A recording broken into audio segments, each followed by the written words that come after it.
Welcome to a new Daily Top Askreddit video. Today's topic. If immortality was granted to 1 million individuals worldwide, what would be a fair selection process? Rock, paper, scissors, best out of 3. Then best out of 5 if you lose. Then best of 7. So if you're young, do you physically age? No, you stay forever healthy, but for the sake of example, let's say you stay somewhere between 20 to 40 years old. Thank God. 'Cause I would be pissed if I got trapped as a 5-year-old forever. I'd make sure they actually want to live forever first. Of course. We have to talk about the repercussions. The sun will burn out. You will be left on a frozen planet, or vaporized, I guess. Dunno how that'll go. I would assume live forever means you are stuck there, cold and dark, forever. So the biggest assholes. It's a punishment. Adaptability. The world changes dramatically over the course of a few decades. This would only be compounded over centuries and millennia. Think about all the old people who don't want to learn about computers or hold on to outdated prejudices.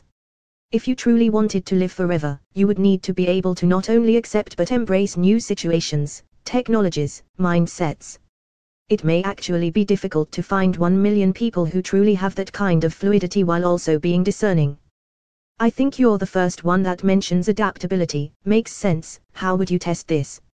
First, this person would say, I'm obviously incredibly more adaptable than you, just like the people I like.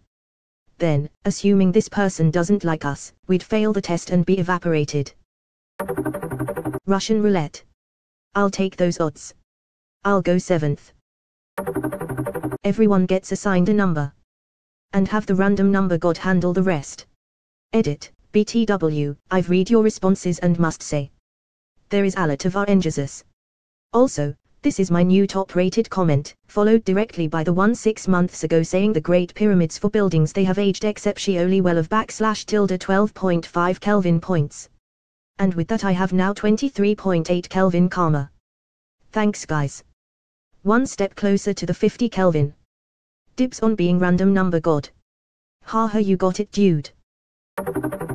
Every rolling a d20 at once you till there are only 1 million people left. Edit, yeah, I kinda had a stroke. Someone pointed out that there's a chance that an insufficient number of people below 1M might roll a 20, in that case the ones with the highest numbers will re-roll. Theoretically, you need only select the people who roll 3 to 20s in a row. 1M people out of 7.7B people is 1 in 7,700. Rolling 3 2,000 and 20s is 1 in 8,000. 8,000 almost equal to 7,700. Math checks out. Edit, thanks everyone, I only needed 20 karma to get out of newbie jail. Fight to the death to see who is worthy.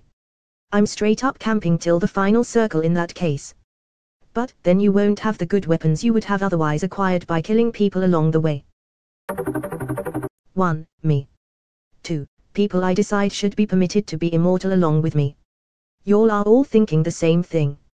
Edit, somewhere around 3,400 upvotes, the low quality replies started coming in. I've disabled inbox replies for this post, so if you're looking to specifically get my attention, it's not going to happen now. 1. Me. 2. People that aren't as smart /handsome /charismatic as I am. Fuck if I'm creating 999,999 potential sources of competition for Supreme Eternal Overlord. So you're the only one who's immortal. All sweet grandmothers, but only the sweetest of the sweet. And only ones who can make the best cookies, lol. Or any really good food. Yes. So in millions of years when the sun explodes you want the sweet grandmothers floating in space helplessly for all eternity, you sicko. They'll be found and continue to be amazing. At random. Dispassionate, fair to rich and poor alike. Fair enough, what's the execution? A snap of the fingers. Me, miny, mo. Catch a tiger by the toe. If he hollers, let him go. People serving life sentences for heinous crimes. Extremely underrated answer. No kidding. Forever in prison. That's like hell. Breaking out of prison would be a lot easier if you could die. Illida is out there somewhere. Highest ratio of good deeds to bad deeds. Wouldn't want 1 million awful people to be on the planet forever. Altruistic people FTW. A society of altruists creates extraordinary rewards for cunning selfishness. It would be just a matter of time until the reality degrades back to the starting point. Game theory and evolution are D***CKS, sorry for reminding about that. Randomly choose 500,000 people who each get a +1. Can I choose my dog as my +1? That feeling when your parent chooses your sibling as their +1. And your other parent chooses the dog. As long as it's not me, I'm good. I'd rather die tomorrow than be immortal. Immortality would only be great if you had the choice to end it whenever you've had enough. Would be a nightmare, eventually, otherwise.